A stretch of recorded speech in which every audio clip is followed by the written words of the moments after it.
A village lying deep in the bushes characterized by bad roads and more bad roads.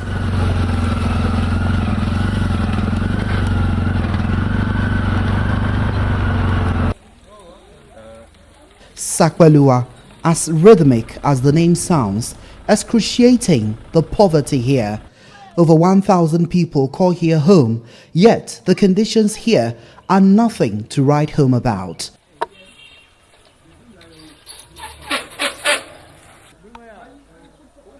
Politicians have erected so many power poles, but access to electricity remains a pipe dream. Mobile network connectivity is a no-go area.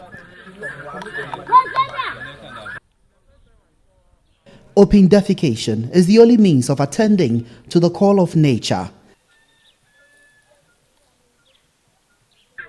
Yet, this signage tells a different story.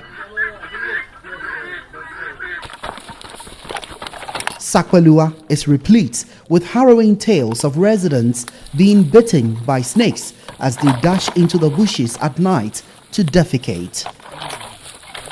Osman Bagaham is a resident and shares a personal experience. Pam, ndamangwana jiang, ndamala lati, nchante damno banjirama, kang mahandele chenantinyu, dwakan de yanku. The absence of a toilet is really a nightmare for us. Months ago at about 10 p.m., I was bitten by a snake while defecating in the bush. I almost died. It is a very pathetic situation.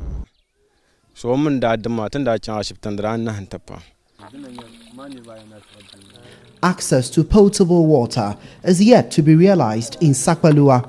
The search for water is a struggle for both the young and the old.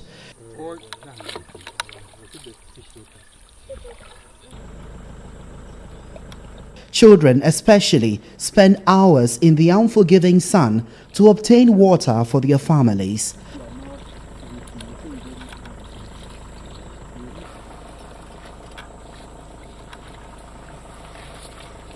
The consumption of this often contaminated water exposes residents to the risk of contracting waterborne diseases. More troubling for inhabitants is the absence of a health center in this community. Those in need of critical medical attention have to be carried on motorbikes or tricycles on more than 2-hour bumpy ride to the northern regional capital, Tamale. Pregnant women are the most adversely affected by this healthcare inequality. 22-year-old Asana Abu is expecting her second child, but is often preoccupied with how delivery will pan out after the first childbirth nearly cost her her life. During my pregnancy, when I was in labor, it was horrifying. I was put on a motorbike while the labor pains were simply unbearable. I have been having sleepless nights about how delivery would be this time. We need a health center in the village.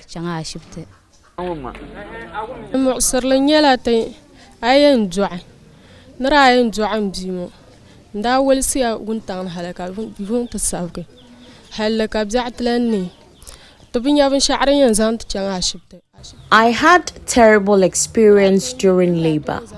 It took several hours to get to the closest hospital. Some women have died while going to give birth. It is very frightening.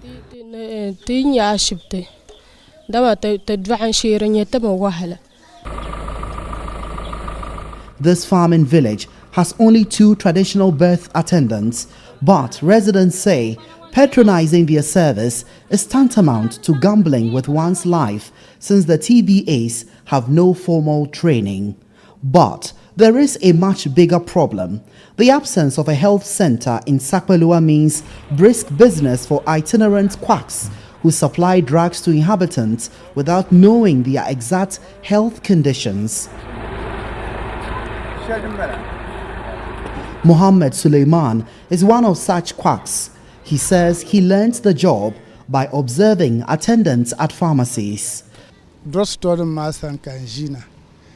ka boharba ka yerba ngba ne mirsir shem ntebre nirba do man to jia ko sokati mpebira ka ba gabtima to. I learnt this trade by observing the drugstore workers. I monitored how they speak to patrons and I listed names of some of the drugs. If it's headache, malaria or fever, I can give you medication. In fact, I can look at your face and tell what's wrong with you. Ko pirterma kangal ne bia bia dana pango kangal ne kare de pango ma. Villagers usually come out in their numbers to buy drugs, with Muhammad Suleiman carrying out diagnosis for malaria, typhoid, headache and bodily pains in less than a minute. Many of the residents have fallen for his pitch and often sing his praises.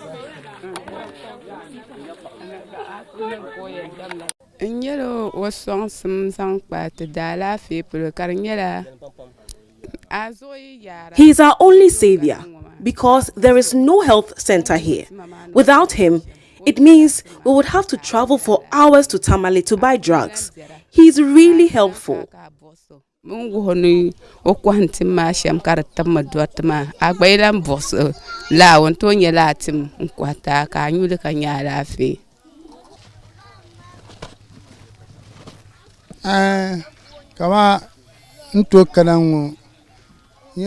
This job is really lucrative. I attend to 3 other villages apart from Sakpalua. I earn 200 cedis daily or even more depending on the number of patients. 2 million 200 cedis. Muhammad is highly respected and trusted in Sakpalua and other adjoining communities, never mind his trade being illegal and dangerous. In fact, many do not recognize he has no license or qualification for what he does.